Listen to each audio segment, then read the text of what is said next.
Dans les enseignements du Bouddha, la nature des actions négatives et leurs conséquences s'étendent bien au-delà des simples expériences terrestres.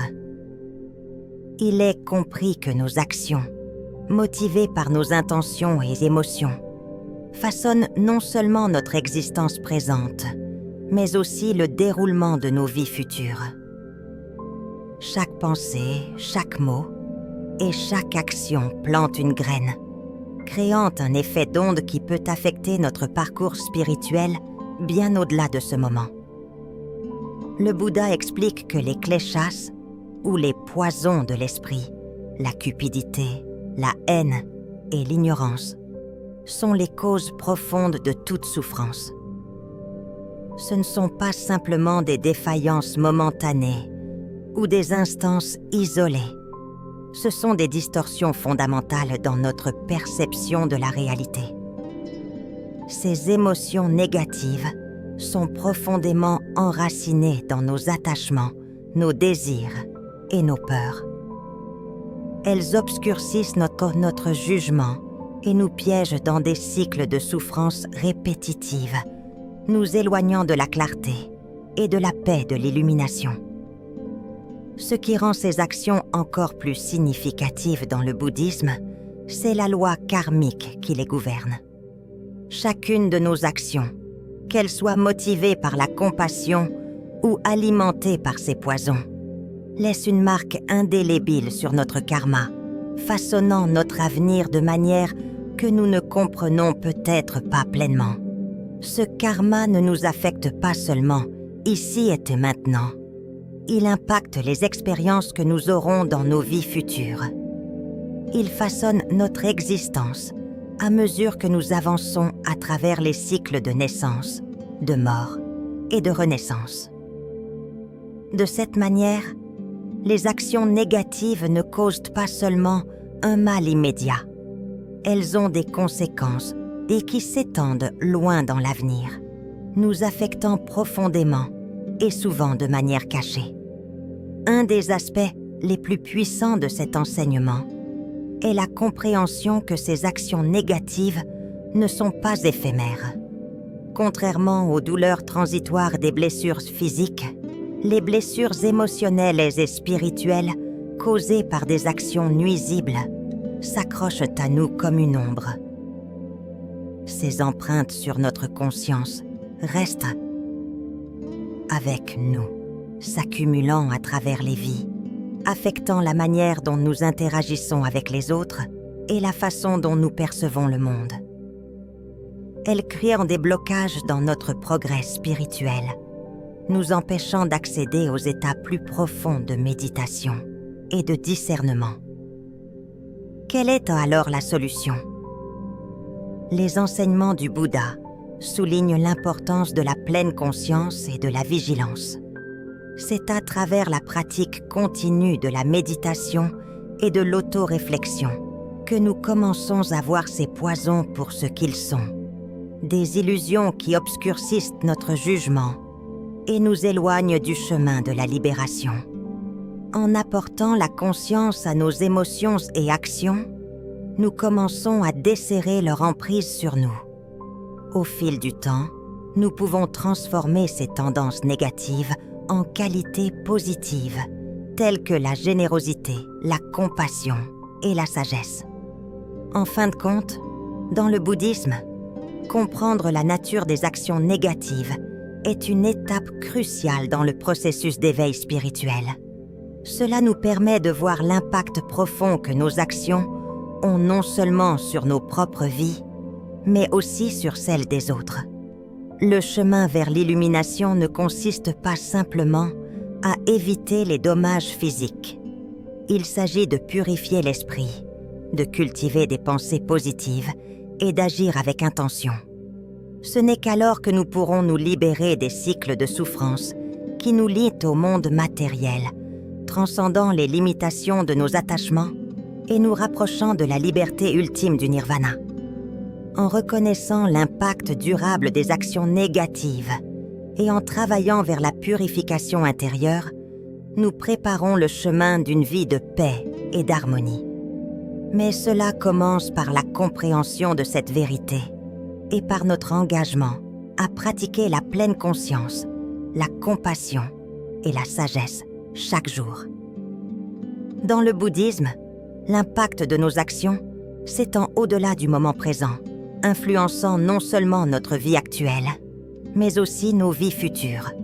Bien que le concept de karma souligne cela, c'est la profondeur de l'attachement et de l'aversion qui dicte réellement les résultats de nos actions. Le Bouddha enseigna que chaque moment d'attachement, qu'il soit aux objets, aux personnes ou même aux idées, sème les graines de la souffrance future. Ces attachements exercent une traction sur notre conscience, nous liant au cycle sans fin du samsara, qui nous garde dans un état de renaissance perpétuelle. De même, l'aversion intense que nous ressentons envers certaines expériences ou individus génère une énergie négative qui, comme l'attachement, devient une barrière à la libération. Au cœur de ces attachements et aversions se trouve l'ignorance. L'ignorance de ne pas voir les choses telles qu'elles sont réellement. Cette ignorance nous rend aveugles à la nature impermanente de toute chose, nous conduisant à saisir ce qui est éphémère et à éviter ce que nous craignons.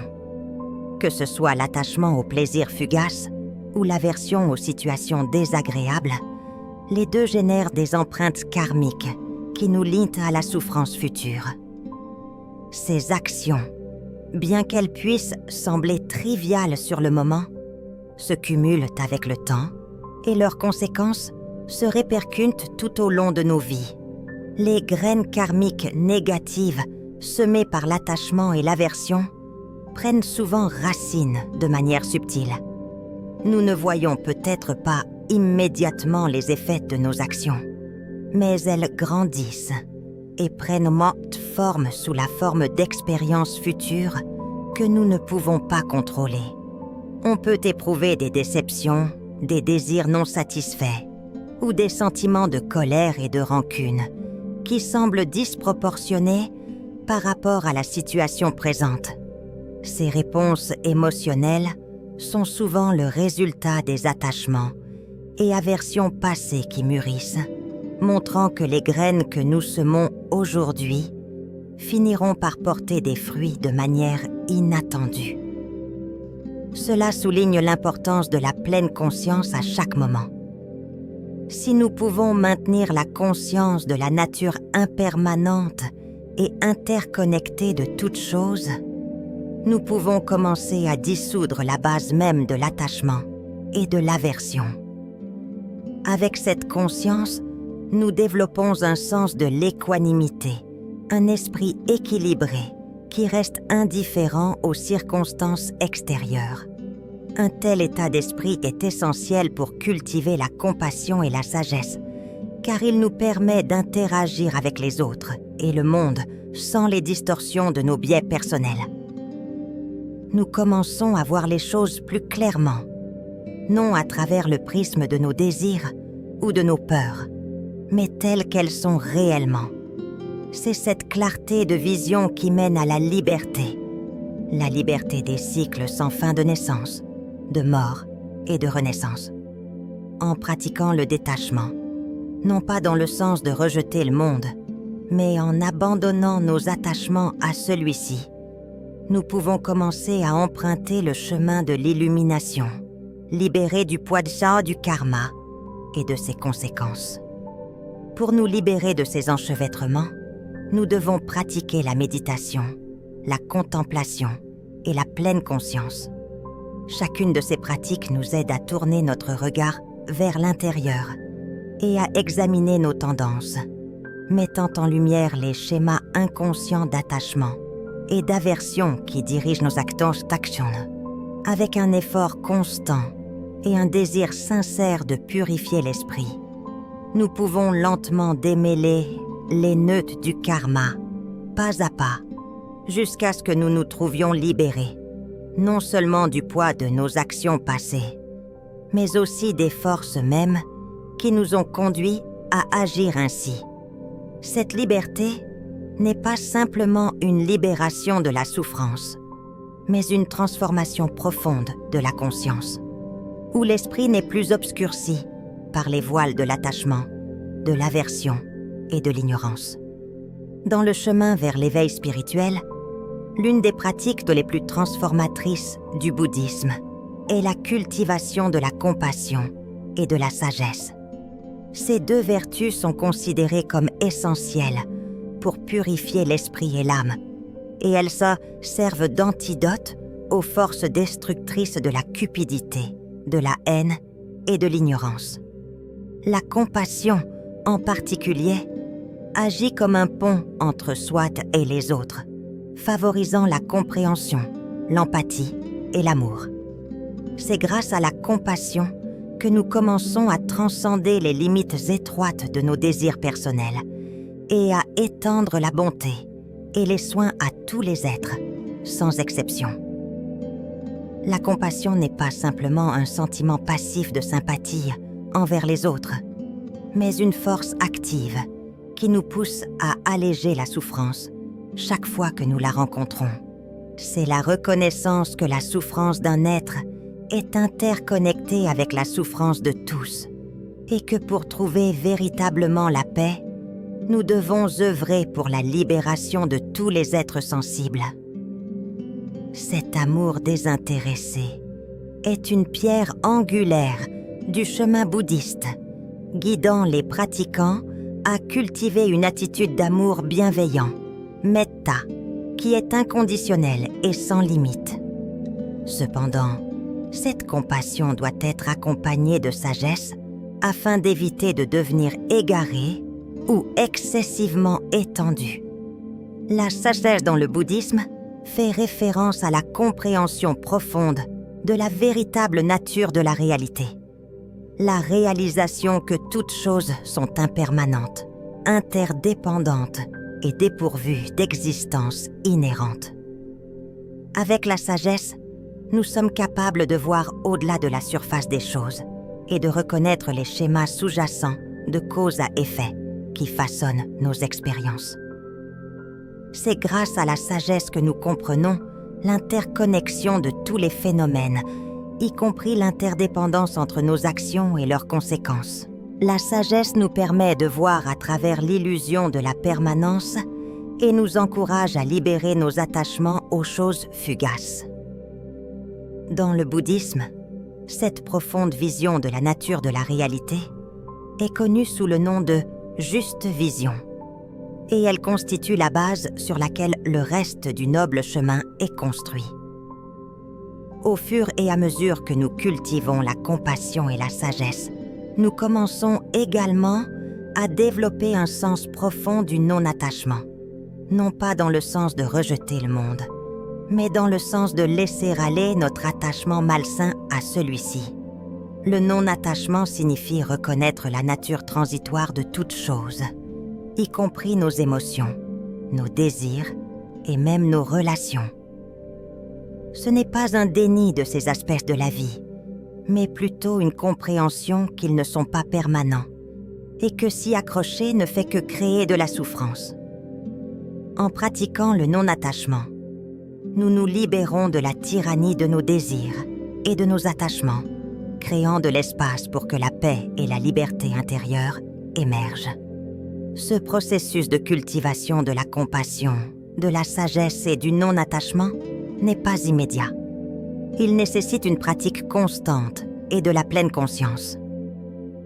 Chaque moment de nos vies nous présente une occasion d'appliquer ces vertus, que ce soit dans nos interactions avec les autres, notre travail ou notre routine quotidienne. Grâce à la pratique de la méditation, nous apprenons à calmer l'esprit et à observer le flot de pensées et d'émotions, sans nous identifier à elles. Nous commençons à voir la nature impermanente de nos pensées et de nos sentiments, ce qui nous permet de les laisser aller, plutôt que de nous enrouler dans leur emprise. Avec le temps, cela mène à un profond sentiment de paix intérieure et d'équanimité, où nous ne sommes plus perturbés par les événements extérieurs ou les turpitudes internes. Finalement, la cultivation de la compassion et de la sagesse ne concerne pas seulement la croissance personnelle, mais aussi la transformation du monde autour de nous.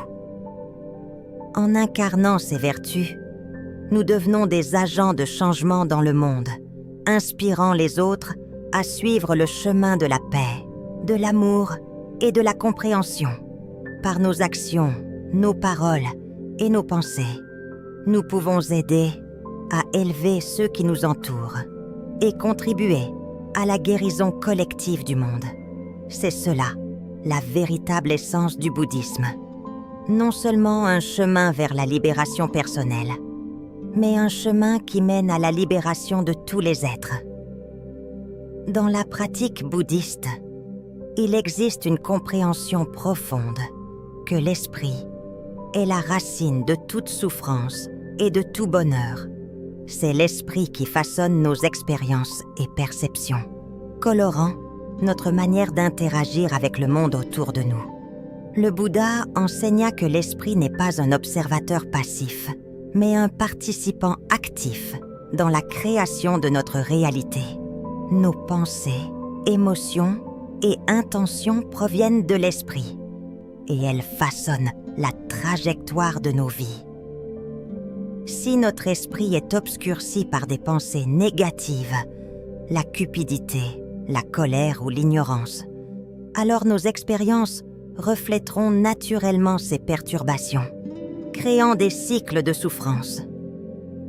Cependant, si nous pouvons cultiver un esprit calme, clair et enraciné dans la sagesse, alors nous pouvons commencer à transformer nos expériences, quelle que soit la situation extérieure. Le concept de pleine conscience est essentiel à cette transformation.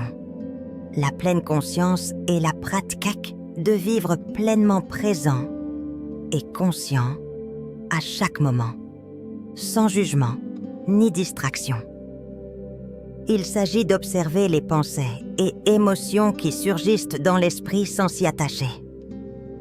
La pleine conscience nous permet de témoigner du flot de notre conscience et de reconnaître la nature transitoire de nos pensées et sentiments. Plutôt que de nous identifier à eux, nous commençons à comprendre qu'ils ne sont pas permanents et nous apprenons à ne pas réagir impulsivement à eux. Cette compréhension de l'impermanence des états mentaux est ce qui nous aide à nous libérer du cycle du désir, de l'aversion et de l'ignorance qui nous lient à la souffrance. À mesure que nous pratiquons la pleine conscience, nous développons la capacité d'observer nos pensées et nos actions avec plus de clarté. Cette conscience est un outil puissant dans le processus de l'autoréflexion. En examinant nos motivations, nous commençons à comprendre les causes profondes de notre souffrance. Par exemple, nous pouvons réaliser que notre attachement aux biens matériels ou notre désir de reconnaissance et d'approbation sont au cœur de notre insatisfaction. Ces désirs ne sont pas intrinsèquement mauvais, mais lorsqu'ils deviennent la force motrice derrière nos actions, ils mènent à la souffrance. Reconnaître cela est le premier pas vers la libération. En déplaçant notre attention des désirs externes vers le contentement intérieur, nous commençons à nous libérer de l'emprise qui mène à la douleur.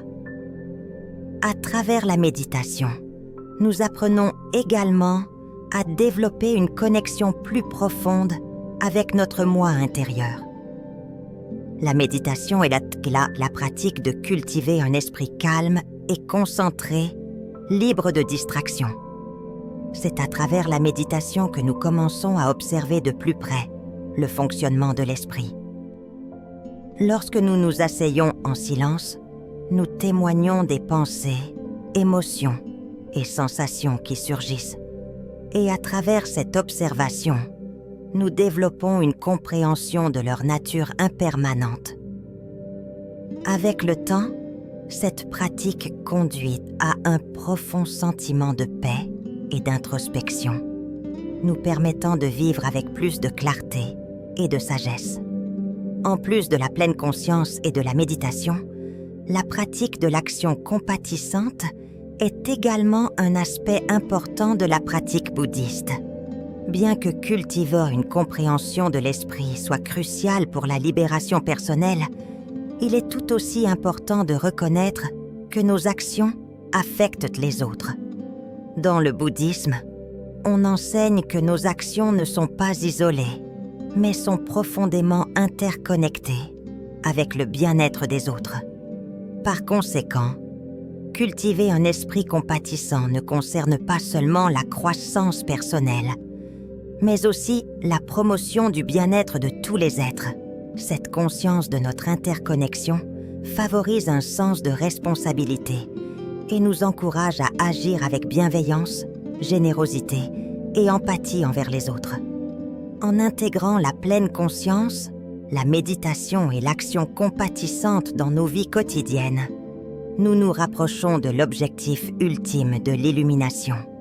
L'illumination dans le bouddhisme n'est pas un état à atteindre à la fin de nos vies, mais une manière de vivre dans le moment présent. C'est un état de conscience complète, libre des contraintes de l'attachement, de l'aversion et de l'ignorance. C'est un état de paix parfaite, où l'esprit est clair et le cœur est ouvert à tous les êtres. Grâce à la pratique continue de la pleine conscience, nous commençons à dissoudre les barrières mentales qui nous séparent de cet état d'illumination, nous permettant d'expérimenter le monde tel qu'il est vraiment, libre des distorsions de nos désirs et de nos peurs. En fin de compte, l'objectif de la pratique bouddhiste n'est pas seulement la libération personnelle, mais la libération de tous les êtres. En transformant nos propres esprits et actions, nous contribuons à la guérison du monde autour de nous. C'est l'essence du chemin du Bodhisattva, où nous nous efforçons non seulement pour notre propre illumination, mais pour l'illumination de tous les êtres. C'est à travers ce chemin désintéressé que nous pouvons vraiment transcender les limitations du samsara et entrer dans la paix infinie du nirvana. Le chemin de l'éveil spirituel dans le bouddhisme ne concerne pas uniquement la compréhension des aspects théoriques de la vie et de l'existence.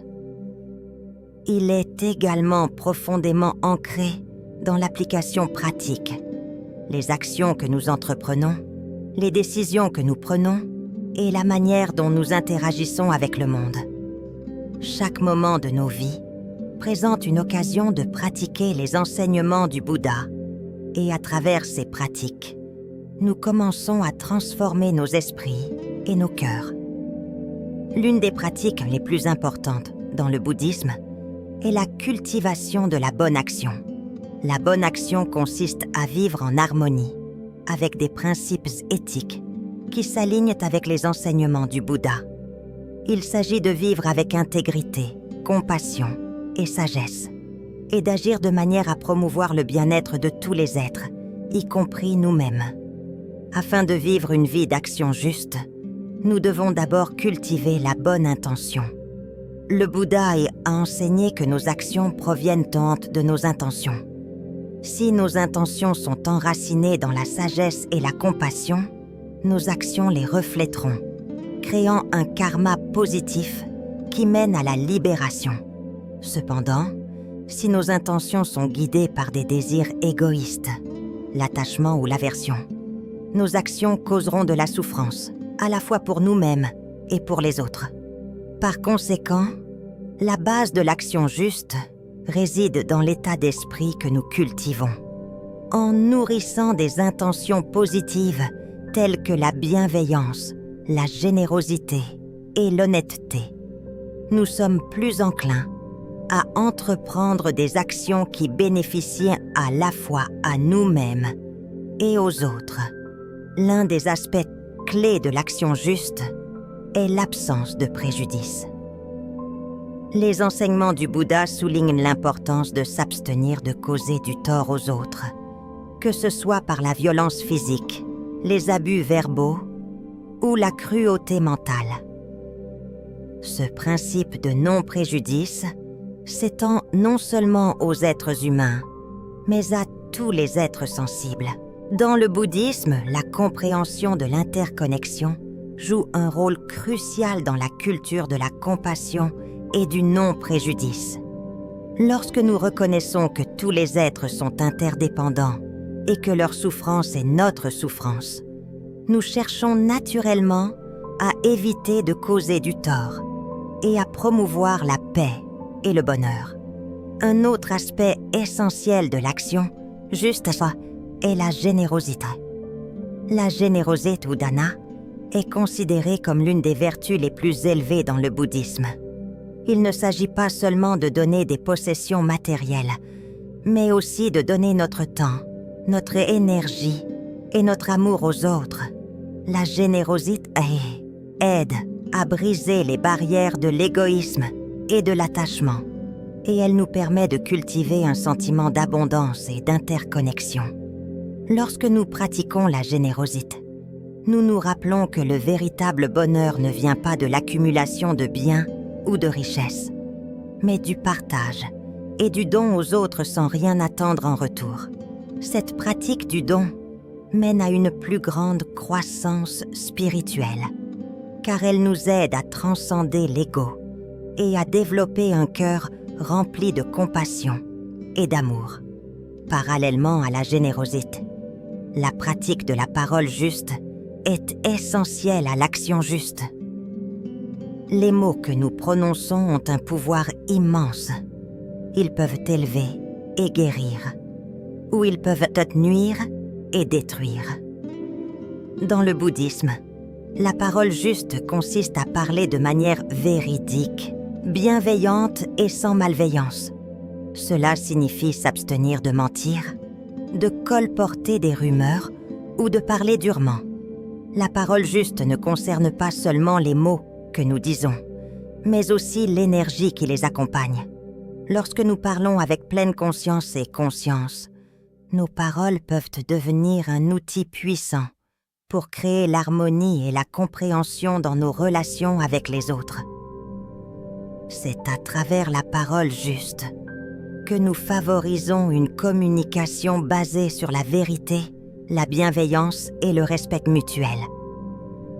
La pratique de l'action juste implique également une vie pleine de conscience. Amener la conscience dans chaque action et s'assurer qu'elle est en accord avec nos valeurs éthiques.